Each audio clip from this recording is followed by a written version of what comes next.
Hello everyone and welcome. This is Dawn. I'm so glad you could join me. I'm back with another cute Halloween card.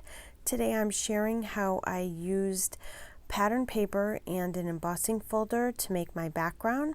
I'm using the Whimsy stamps, so Witchy stamp set.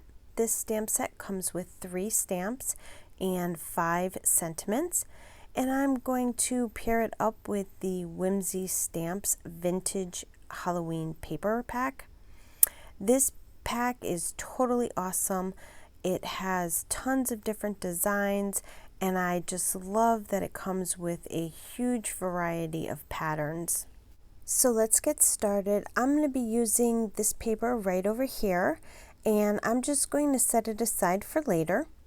The first thing I'm going to do is stamp my image out on a piece of white cardstock. I'm going to stamp it in the middle of the paper because I'm going to use a rectangle die to cut it out. And I want to make sure I leave enough room. I'm using a black Copic friendly ink since I'll be using my Copic markers to color the image in. I'm going to use the third biggest Wonky stitch rectangle to die cut around the image. I just center it where I want it to go and then I tape it in place so it doesn't move all around. And then I cut the pattern paper down to 4 1/4 inches wide by 2 1/4 inches high, and I have a top folding A2 size card.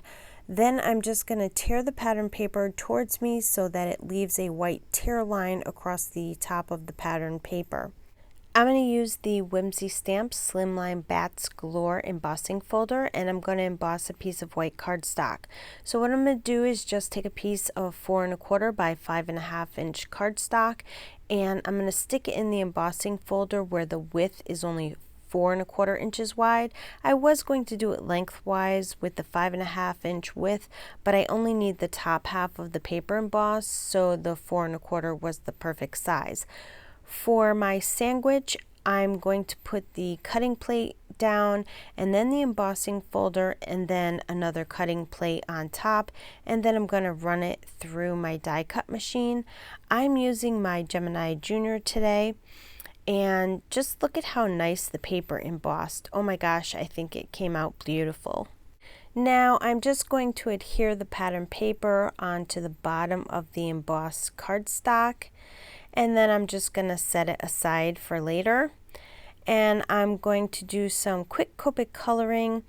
I don't really do anything special for my coloring, so I'm just going to kind of whip through the coloring and just basically give you the colors I used and where I used them on the image. For the witch's face and hands, I used some YG13 for all around the edges, and then I bring in some YG03 to just blend it all together.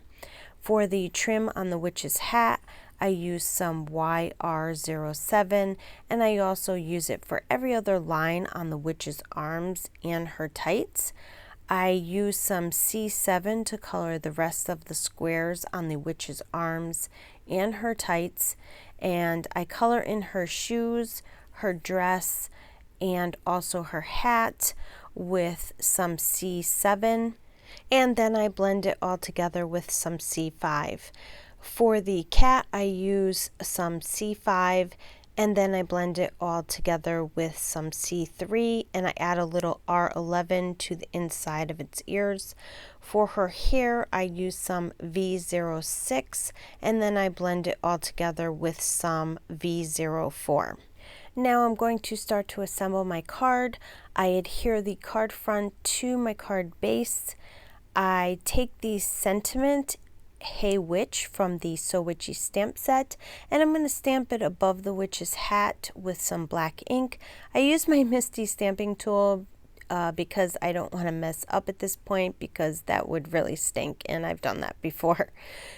Now I'm just going to put some foam tape on the back of the rectangle because I want my image to be raised up to give the card dimension, and I just adhere it to the middle of the card. And to finish off the card, I'm going to use this awesome confetti I have from THISCALLSFORCONFETTI. I'm using the matte black today. I just put some randomly on the card, and then I use my jewel picker and some liquid glue to adhere them to the card. And that's basically going to complete my card for today.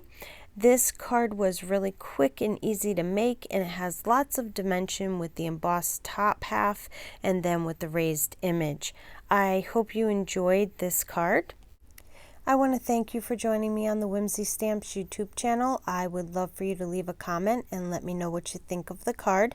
Be sure to subscribe to the Whimsy Stamps YouTube channel and their other social media platforms so you don't miss out on any upcoming releases and great inspirational videos. Also, check out their website for all their new releases. They have some really great Halloween releases. And as always, thanks for stopping by and have yourself a wonderful day.